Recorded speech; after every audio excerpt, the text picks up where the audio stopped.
Assalamualaikum. Hello everyone and welcome to IQ Star Education.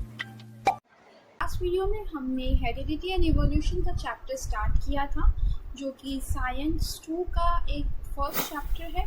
और science 2 के हमने first chapter का फर्स्ट पार्ट में हमने क्या देखा था, तो हमने हेरिडिटी की इंफॉर्मेशन दी थी, हेरिडिटी का टॉपिक कवर किया था। अब इस वीडियो में हम इवोल्यूशन का टॉपिक कवर करेंगे। तो हेरिडिटी के चैप्टर में हमने स्टडी किया था, यानी कि लास्ट वीडियो में हमने बेसिकली देख लिया था प्रोटीन सिंथेसाइज कैसे होता है, प्रोटीन बनता कैसे है, विद 3 स्टेप हमने देखे थे उसके। ट्रांसक्रिप्शन, ट्रांसलेशन एंड ट्रांसलोकेशन, ऐसे 3 स्टेप के थ्रू हमने देखा था कि सेंट्रल डॉग्मा क्या होता है, एंड जिससे बेसिकली हमने स्टडी किया था कि प्रोटीन सिंथेसाइज कैसे होता है। उसके जो हमने पूरी प्रोसेस है उसको डिटेल में स्टडी किया था, with the help of DNA का स्ट्रक्चर क्या था and all that stuff. And इस वीडियो में हम इवोल्यूशन की बात करेंगे। इवोल्यूशन बेसिकली क्या है एंड कहाँ से आया है, उसके थियरीज क्या क्या है, तो वो हम सब इस वीडियो में देखते हैं। तो मेन पार्ट को हम स्टार्ट करते हैं। इवोल्यूशन की हम डेफिनेशन देखें तो it is a very important thing, और इवोल्यूशन की डेफिनेशन बहुत ही ज़्यादा इजी है। इवोल्यूशन क्या है, तो evolution refers to the gradual change. ये क्या है, तो एक ग्रेजुअल चेंज है।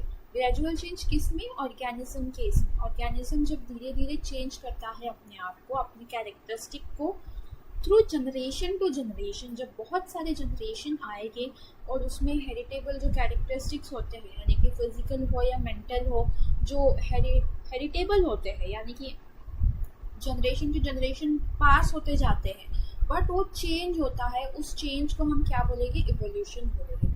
इवोल्यूशन बहुत ही ज़्यादा स्लो प्रोसेस है, यानी कि बहुत थाउजेंड्स ऑफ ईयर्स लगते हैं थोड़ा सा इवोल्यूशन होने के लिए। It is a very slow going process, और जो कि ऑर्गेनिज्म में डेवलप होती है या अचीव होती है।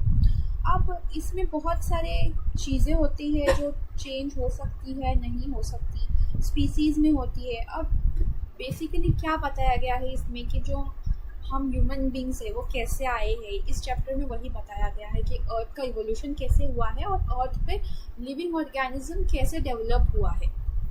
तो अर्थ पे इस तरह से बताया गया आपके टेक्स्ट बुक में कि 3.5 बिलियन ईयर्स अगो की बात है कि अर्थ पे कोई भी लिविंग ऑर्गेनिज्म नहीं था। बस अर्थ पे क्या था, तो अर्थ एक गोला था जो जिसमें बहुत ज़्यादा पानी था, यानी कि ऑलमोस्ट 90% क्या था, ओशन था, वाटर था। अब उस ओशन में बहुत सारे केमिकल्स थे, ऑर्गेनिक या इनऑर्गेनिक केमिकल्स थे। अब सिंपल चीज़ें थी उस पानी में, सिंपल केमिकल्स थे, और उन सिंपल चीज़ों से क्या बने, कॉम्प्लेक्स चीज़ें बनी। यानी कि क्या हुआ, यहाँ पे इवोल्यूशन हुआ। बट ये बहुत स्लो प्रोसेस थी, बहुत ग्रेजुअल प्रोसेस थी। इस प्रोसेस को होने के लिए थाउजेंड्स ऑफ ईयर्स लगे। पहले सिंपल चीज़ें बनी, सिंपल केमिकल्स आए, और जब बहुत सारे सिंपल केमिकल्स एक साथ आए, जैसे हमने लास्ट वीडियो में देखा था, बहुत सारे अमीनो एसिड जब एक साथ आए तब एक कॉम्प्लेक्स मॉलिक्यूल यानी कि प्रोटीन बना था। तो यहाँ पे भी सेम है, जब बहुत सारे सिंपल मॉलिक्यूल्स एक साथ आए तब कॉम्प्लेक्स मॉलिक्यूल जाके बना। तो यही है कॉम्प्लेक्स मॉलिक्यूल में क्या आता है, तो न्यूक्लिक एसिड आ गया, या प्रोटीन आ गया, या शुगर हो गया। तो ये सब कॉम्प्लेक्स मॉलिक्यूल है जो कि डीएनए में प्रेजेंट होती है या आरएनए में प्रेजेंट होती है, जिससे ऑर्गेनिज्म बनता है। जिससे क्या बनता है, ऑर्गेनिज्म बनते हैं, सेल बनता है, सेल से ऑर्गेनिज्म बनता है। तो पहले सिंपल चीज़ें आई, और उसके बाद बहुत सारी सिंपल चीज़ें जब साथ में आई तब कॉम्प्लेक्स मॉलिक्यूल बने। और उन कॉम्प्लेक्स मॉलिक्यूल से क्या बना, तो एक सेल बना, एक सेल वाला ऑर्गेनिज्म बना। अब एक सेल वाला ऑर्गेनिज्म आप देखेंगे तो 2 एग्जाम्पल आपको इसमें दिखेंगे, एक है अमीबा और दूसरा है पैरामोशियम। ये ऐसे 2 ऑर्गेनिज्म है जिसमें सिर्फ एक ही सेल दिखेगा आपको, यानी कि वो यूनिसेल्यूलर है। उसमें सिर्फ और सिर्फ एक ही सेल है, यूनिसेल्यूलर है वो। बाकी के सभी ऑर्गेनिज्म इस अर्थ पे जो प्रेजेंट है वो मल्टी सेल्यूलर है, यानी कि उसमें बहुत सारे सेल्स है। अभी ह्यूमन बींग्स को ही देख लो, billions of millions of cells जब एक साथ आएंगे तब टिश्यू बनेगा, और जब बहुत सारा टिश्यू साथ में आएगा तब ऑर्गन बनेगा, और फिर सब बहुत सारे ऑर्गन्स आएंगे तो ऑर्गन सिस्टम बनेगा। तो वैसे ही जब एक ही सेल बना था और एक ही सेल का ऑर्गेनिज्म बना था, तो उस जब ऐसे इनमें इवोल्यूशन होते गया, थाउजेंड्स ऑफ ईयर्स लगे, तब जाके 2 सेल बने, फिर 3 सेल बने, फिर उससे और अलग अलग बहुत सारे सेल्स बनते गए और सेल वाले ऑर्गेनिजम्स बनते गए। तो यहाँ पे क्या हुआ, पहले सिंपल चीज़ें आई और फिर उससे कॉम्प्लेक्स चीज़ें बनी और फिर कॉम्प्लेक्स से ऑर्गेनिजम्स बना, कॉम्प्लेक्स मॉलिक्यूल से ऑर्गेनिज्म बनना स्टार्ट हुआ। और जब बहुत सारे ऑर्गेनिजम्स में इवोल्यूशन हुआ, जब उनके बहुत सारे जनरेशन्स आते गए, उनमें धीरे धीरे स्लो चेंज होता गया, तो फिर जाके मल्टी सेलुलर ऑर्गेनिजम्स बन गया। फिर वो अब हम बात करें तो बहुत सारी चीज़ों की भी यहाँ पे बात आती है। फिर यहाँ पे यूनिसेलुलर कोलेरा को ही देख लो, यूनिसेलुलर कोलेरा से लेके ह्यूज बनियान ट्री, तो ऐसे इतना इवोल्यूशन हुआ है और ये एक ईजी प्रोसेस नहीं थी, इसके लिए बहुत लॉन्ग ड्यूरेशन लगा है। अब ये सब चीज़ें देखने के लिए हम तो वहाँ पे नहीं थे और ना ही हमारे मम्मी डैडी थे या अपने रिलेटिव्स भी वहाँ पे नहीं थे। तो ये हमने ट्रूथ कैसे मान लिया, ये ह्यूमन बीइंग ने ट्रूथ कैसे मान लिया? तो इसके लिए बहुत सारे साइंटिस्ट थे जिन्होंने बहुत रिसर्च की है, बहुत ऑब्जर्वेशन किया है और उस ऑब्जर्वेशन से उन्होंने थ्योरीज दी है। तो ऐसे बहुत सारे थ्योरीज आपके टेक्स्ट बुक में दिए हुए हैं और आपके सिलेबस में है, तो उन थ्योरीज को हम इसी वीडियो में कवर करेंगे। तो ऐसे बहुत सारे थ्योरीज को अच्छे से स्टडी करने के बाद दिया गया है, उनके एविडेंसेस दिए गए हैं, प्रूफ दिए गए हैं कि ये थ्योरीज सच है या ऐसे ही हुआ होगा। तो ये सब थ्योरीज है, ये सच है या नहीं वो हम भी नहीं जानते, बट प्रूफ दिए गए हैं बहुत सारे कि ये सच हो सकते हैं, जिसे हम इन्हें सच मान सकते हैं। तो पहला एविडेंस है मॉर्फोलॉजिकल एविडेंस। अब morphology means what? Morphology means study of external characters. जो एक्सटर्नल कैरेक्टर्स होते हैं उन्हें स्टडी करना यानी मॉर्फोलॉजी। अब किसी भी चीज़ की मॉर्फोलॉजी हम देखेंगे, उनके एक्सटर्नल कैरेक्टरिस्टिक्स की स्टडी करेंगे, फिजिकल कैरेक्टरिस्टिक्स की स्टडी करेंगे, तो उन्हें मॉर्फोलॉजी बोलेगा। तो यहाँ पे मॉर्फोलॉजिकल एविडेंस में उन्होंने क्या बोला कि यहाँ पे हम फॉर एग्जांपल ये तीन एनिमल्स दे दिए, तो उनके position of eyes, position of nose या पोजीशन ऑफ ईयर्स, फिर उनके जो हेयर्स है वो ऑलमोस्ट सिमिलर है, या उनके जो बॉडी का स्ट्रक्चर है वो ऑलमोस्ट सिमिलर है, या फ्रूट्स देख लिए हमने तो उन फ्रूट्स का शेप हो गया, या वो जो ट्री पे आए हैं उनका शेप, उनके लीव्स का शेप ऑलमोस्ट सेम है। ये फिजिकल स्ट्रक्चर्स है जो कि ऑलमोस्ट सेम है। तो इन सब चीज़ों को सिमिलरिटीज़ के मान के बोला गया है कि ऐसा कंक्लूजन निकाला गया है कि इन हमारे जो एंसेस्टर्स थे, इन सब के एंसेस्टर्स जो थे वो सेम थे, यानी इन सब के एंसेस्टर्स तो जो थे वो एक ही थे, वो एक ही एंसेस्टर्स से डेवलप होते गए, एक ही ancestor generation to generation evolution होता गया और फिर आज ये ऐसे ऑर्गेनिजम्स बने हैं। अब एनाटॉमिकल एविडेंस देखेंगे जो कि सेकंड नंबर पे आता है एविडेंसेस में। मॉर्फोलॉजी क्या था? तो मॉर्फोलॉजी था स्टडी ऑफ फिजिकल स्ट्रक्चर। अब एनाटॉमी था, एनाटॉमी है study of internal structure. Internal structure की स्टडी करना मतलब कि एनाटॉमी। अब एनाटॉमिकल एविडेंस में क्या बताया गया, यहाँ पे एग्जांपल्स दिया गया है आपको कि 4 तरह के यहाँ पे बोन्स लिए गए हैं। एक ह्यूमन का हैंड लिया गया है, ऑक्स का 4 लेग लिया गया है, या बैट का लिम्ब लिया गया है, एंड फ्लिपर लिया गया है व्हेल का। तो इन सब का हम जब स्ट्रक्चर्स देखेंगे तो इन सब का स्ट्रक्चर सेम दिख रहा है, ऑलमोस्ट सेम है।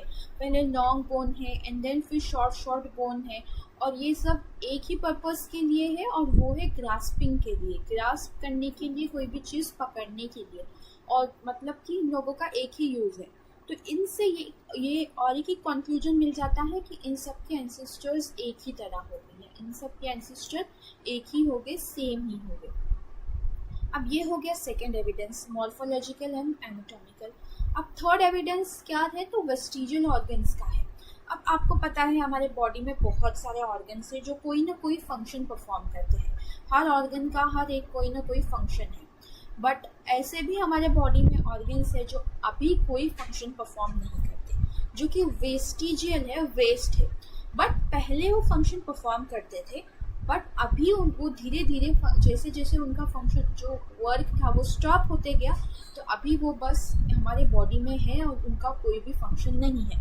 जैसे कि बात करें तो बॉडी हेयर, पहले बॉडी हेयर को माना जाता था कि प्रोटेक्शन के लिए है या बाहर के एनवायरनमेंट से प्रोटेक्ट करने के लिए, बट यहाँ आज के दौर में ये बोला जाता है कि it is nothing but the vestigial organ, इसका कोई काम नहीं है। अपेंडिक्स, पहले बोलते थे कि अपेंडिक्स डाइजेशन के लिए काम होता था, यानी कि जो पहले के ह्यूमन बींग थे वो कच्चा मीट या कच्चा फ्रूट्स वगैरह जो खाते थे वो डाइजेस्ट करने के लिए थोड़ा हार्ड जाता था और उसी के डाइजेशन के हेल्प करने के लिए अपेंडिक्स होता था। बट धीरे धीरे जब वो पका के खाने लगा, कुक करके खाने लगा फूड को, मीट को, तो ये अपेंडिक्स वेस्टिजियल ऑर्गन में बदल गया। तो आज इसका कोई काम नहीं है, इंस्टेड इसे निकालना पड़ता है कभी कभी in case of it gets inflamed. अगर उस पर इन्फ्लेमेशन आ गई तो उसे ऑपरेशन के थ्रू निकालना पड़ता है। कॉकिक्स देखे गए या टेल बोन, पहले टेल थी ऐसा बोलते थे जिसमें वो यूज़ करता था, but nowadays there is no tail, और तो इसकी वजह से जो टेल बोन है यानी कि कॉकिक्स है वो एक वेस्टिजियल ऑर्गन है। या विजडम टीथ हो गया, यानी कि जो टीथ होता है विजडम टीथ, उसे वेस्टिजियल ऑर्गन बोला जाता है। तो इस तरह से वेस्टिजियल ऑर्गन का एविडेंस दिया गया। ना 4th नंबर पे आता है palaeontological evidence. Palaeontology means fossils, it is nothing but the fossils. अब फॉसिल्स क्या होते हैं? तो फॉसिल्स जो बोन के रिमेन्स होते हैं या इस एनिमल्स के जो रिमेन्स है जो हम जब सॉइल के थ्रू हमें मिलते हैं तो उसे फॉसिल्स बोला जाता है। आपको इसका मैं एक एग्जांपल बता दूं कि डायनासोर्स, हमने डायनासोर्स को देखा नहीं, फिर हमें कैसे पता चला कि डायनासोर्स थे या डायनासोर्स ऐसे दिखते थे? तो उनके फॉसिल्स मिले। जब बहुत सारे स्टडी किया गया या बहुत सारे अलग अलग जगह पे जाके सॉइल को अंदर से बहुत स्टडी किया गया तो फॉसिल्स मिले, उनके बोन के रिमेन्स मिले, जिसकी वजह से हमें पता चला कि इतने बड़े ऑर्गेनिजम्स भी थे पहले, जो कुछ रीज़न की वजह से एक्सटिंक्ट हो गए, बट थे जो और ये किससे पता चला? तो उनके फॉसिल्स से पता चला। तो ये थे फॉसिल्स, पैलेंटोलॉजिकल एविडेंस। अब 5th नंबर पे आता है कनेक्टिंग लिंक्स। अब कनेक्टिंग लिंक्स मीन्स व्हाट? तो जो कुछ एनिमल्स होते हैं वो कनेक्टिंग लिंक्स बनाते हैं, किसमें? एक दूसरे के एनिमल्स के ग्रुप में, जैसे कि है डक बिल्ड प्लेटिपस, लंगफिश है, पेरिपैटस है। तो डक बिल्ड प्लेटिपस किसके बीच में कनेक्टिंग लिंक है? Annelida and arthropoda. अब ये एनिलिडा क्या है और आर्थ्रोपोडा क्या है? आपको पता होगा कि लिविंग ऑर्गेनिज्म को 5 किंगडम में डिवाइड किया गया, जिसमें से एक किंगडम क्या था? एनिमल्स का था, यानी कि एनिमेलिया था। दूसरा था प्लांटी, फंगी, देन बहुत सारे किंगडम, ऐसे 5 किंगडम थे, जिसमें से एक किंगडम क्या था? एनिमेलिया का था। अब एनिमेलिया तो बहुत बड़ा किंगडम हो जाता है, जिसमें हम ऐसे ही स्टडी नहीं कर सकते, तो उसको और फाइलम्स में और ग्रुप्स में और क्लासेस में डिवाइड किया गया, जिसमें से 2 फाइलम है, एनिलिडा और आर्थ्रोपोडा। अब एनिलिडा के एनिमल्स क्या करेंगे? एनिलिडा के कैरेक्टरिस्टिक शो करेंगे, आर्थ्रोपोडा के एनिमल्स शो करेंगे, बट ये एक ऐसा एनिमल है जो दोनों के कैरेक्टर शो करता है, इसीलिए इसे कनेक्टिंग लिंक बोला गया है। अब लंगफिश भी कोई भी 2 फाइलम के कैरेक्टरिस्टिक शो करेगा, या पेरिपैटस भी सेम ही होगा। तो इससे कंक्लूजन मिलता है कि इनका या इन सब के एनिमल्स का जो एंसेस्टर क्या होगा? वो एक ही होगा। इन सब के एनिमल्स के एंसेस्टर कौन थे? एक ही था, ऐसा कंक्लूजन माना गया। अब लास्ट जो एविडेंस है उसे एम्ब्रायोलॉजिकल एविडेंस बोलते हैं। Embryological evidence means study of embryos of course. तो जब बहुत सारे एम्ब्रायोज, बहुत सारे एनिमल्स के एम्ब्रायोज की जब स्टडी किया गया तो ये कंक्लूजन मिला कि वो फिजिकल्स में सेम है। तो वो पहले सेम ही दिखते थे और फिर उनके बाकी के स्टेजेस में वो अलग हुए, उनका डेवलपमेंट होकर वो फिर चेंज होगा। तो पहले के स्टेजेस में सेम थे, मतलब कि उनके एंसेस्टर एक ही हो सकता है, तभी वो सेम थे ना, तो ऐसा कंक्लूजन माना गया। तो इस तरह से ये बहुत सारे एविडेंसेस थे। अब आपकी टेक्स्ट बुक में 2 थियरीज दिए गए हैं, Darwin's theory of natural selection and Lamarckism. ये दोनों भी थियरीज बहुत ज़्यादा इम्पॉर्टेंट है, जो आपके पेपर्स में आती है, वो ऑब्जेक्टिव के फॉर्म में भी आ सकती है या ब्रीफ आंसर के फॉर्म में भी।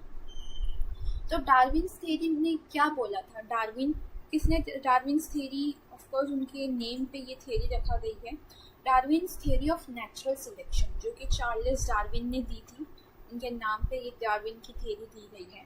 तो उन्हें बहुत सारे स्पेसिमेन कलेक्ट किए प्लांट्स के, एनिमल्स के, और उन्हें अच्छे से स्टडी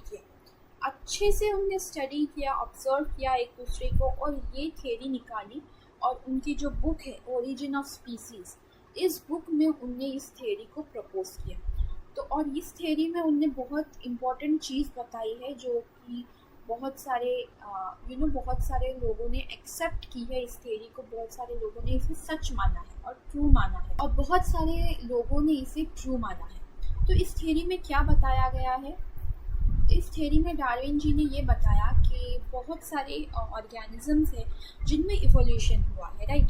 तो इवोल्यूशन का क्या रीज़न है उनने ये बताया है, और उनने इवोल्यूशन के रीज़न को क्या बताया, तो एनवायरनमेंट बताया है।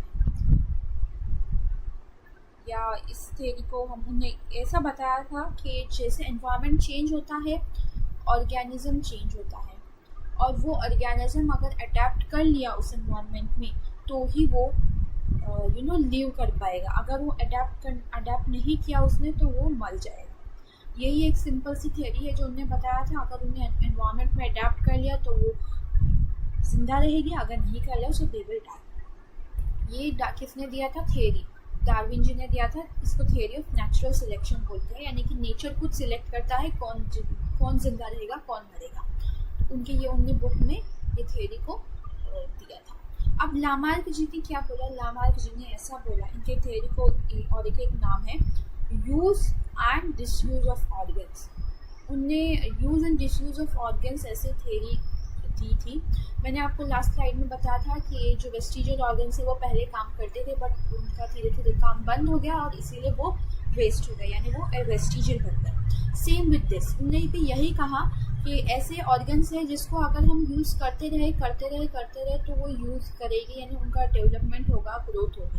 बट अगर कुछ ऑर्गन्स है जो अगर डिसयूज़ हो गए, यानी उनको हमने यूज़ करना बंद कर लिया, तो वो धीरे धीरे वेस्टिजियल बन जाएगी, उनका फिर आगे जाके कोई काम नहीं होगा। और उनने इसी तरह से एक एग्जाम्पल दिया था जिराफ का।